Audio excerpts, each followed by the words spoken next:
silver if you want to stay alive. The stock market was rotten to its core. Absolutely. But are you telling people to leave, to go to South America? No, what's your advice? I'm telling people that you're in for some difficult times. And I say this in my presentations. I jokingly look at them and say, you're all doomed. There's not a one of you that's going to be around 100 years from now. You're doomed. So to hell with it. Enjoy the ride. No, I tell people who are interested in listening for whatever it is I have to say, that you're in for some difficult times. It's going to happen. There is no way to avoid it. We cannot go on as we were because some of our systems were rotten to the core, and our banking system, the insurance programs, all of that, stock market, Wall Street, those guys were absolutely rotten. The housing industry. The housing industry. That was bound to fail. You talk about a bubble? It was bound to fail. It had to fail. Well, I'm glad it failed. Hope to hell that they learned something from it. No. Okay, but are we talking about martial law in the United States? I mean, what are we talking here? You're talking about a time when you may have martial law. It's only one step away. You know that the authority has been given to the president to declare it. Right. The Congress gave that authority to the president years ago. I've even lost track of how long it's been. But anyhow, all the president has to do, whoever he may be, and that doesn't matter much anymore either, because one nitwit is very much like the other. You have a national emergency, and it's declared. Right. Boom. Martial law. You declare a national emergency, which has not been declared yet. Right. But we're right on the edge of it. Right. And you're going to have martial law. Okay, but we don't have an election, right? Well, you're thinking about an October surprise. I have no idea. I'm asking you. Well, I don't know about that. I'm not sure it'll happen in October. I suspect it may occur within the next year. But I don't know. I haven't had any dreams. My dreams have been pretty fascinating recently, but none of them have been terribly troubling. And I know this is all happening. It's going to take place. It's inevitable. It's been orchestrated. The Illuminati do exist. They are in power. They've been in power for years. They've been demonstrating that power ever since 1913, when they created this banking system? Federal Reserve. Federal Reserve, yeah, which is a private corporation. We lost most of it in 47. I don't know whether you were aware of that, but that was a big year. National security became everything. It became the member of the triad. 47, we declared, we made the National Security Agency. We formed a pact with the Brits, the Australians, the Canadians, and New Zealanders. The UKUSA Pact, which most people don't even know exists.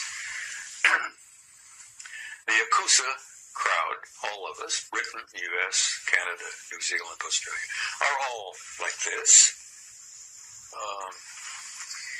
Whoever's in the White House and who's ever at Buckingham Palace, it don't matter. All right. The power behind the scenes has been running this damn thing since 1947. And Ike saw it, scared the hell out of him. He met the Anunnaki, that scared the hell out of him. So they're pulling our strings now like they always have. Okay. So what's your solution?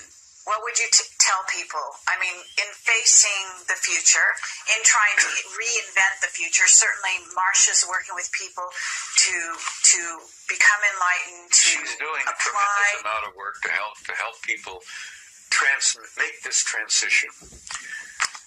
Carrie, we're not just going through a transition. We're going through a transcendent transformation, literally. Transcendent transformation. We're going to come out of this thing when it's all over with, totally different species. We're not going to be the same people we were in the past. And that's good. And it's going to hurt, and it's going to be painful. And I tell people, and I've said this repeatedly, don't get too uptight about it. You've been through hell before. You're going through a bit of it again. But once it's over, once you've made that transition, we're going to have, hopefully, a new world, a new future, a new beginning.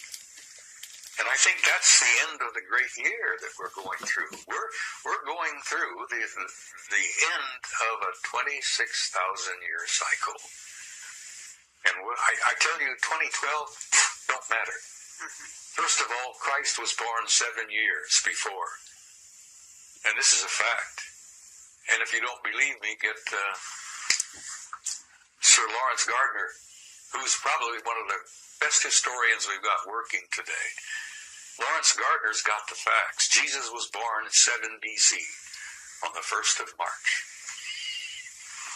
Now, if you want to count from his birth, like we supposedly have been doing, add 7 years to 2008. You end up with 2015. That's pretty close to what... Oh, so you're saying we're actually in the year 2015 now? No, we're in the year 2015 right now. Right. So that means that Nibiru, when you say it's coming in 2020, is actually due in about 5 years. Probably. So we're looking at 2013 by our calendar. Well, no later than 2017. I'll throw 2017 out. Okay. And you can take that to the bank. 2017. Now, okay. That'll give or take a year or two because the celestial mechanics, they haven't really worked it all out yet. We've got computers you wouldn't believe, but they're still trying to. In the name of the Holy Spirit.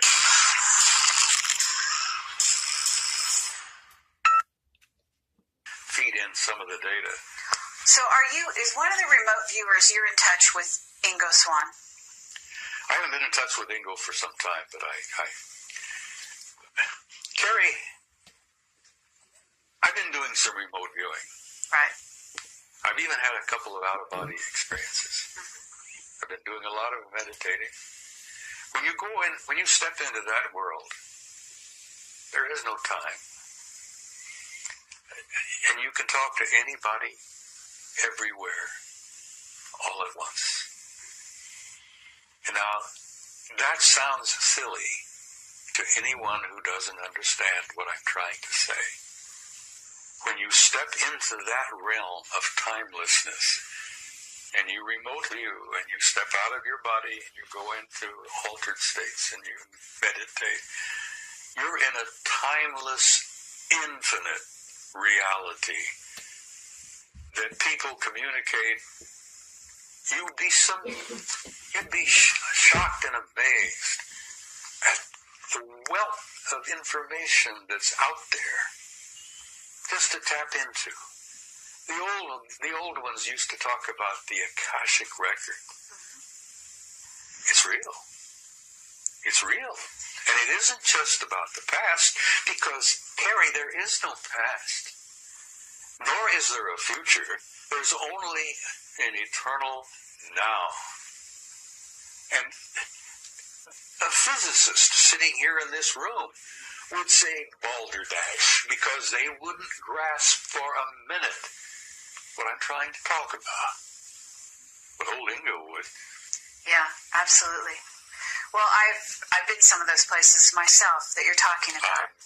I knew it, you see. And so I have to say you're absolutely right. And it's incredible pleasure for us to hear this from yourself. And I would like to, at this time, just open the floor and say, is there anything that we haven't covered here that you would like to talk about? And then, of course, we would also like to invite Bill to ask you some questions. We've danced around on a whole bunch of things for the last hour. I enjoy it. I enjoy chatting with you two guys. You're pleasant people. As I say, I'm an old codger, and you plug me in, turn me loose. There's no telling where I may end up. I've been around 79 years, this trip. I've made a dozen or two previous trips which amazingly I remember quite a bit about.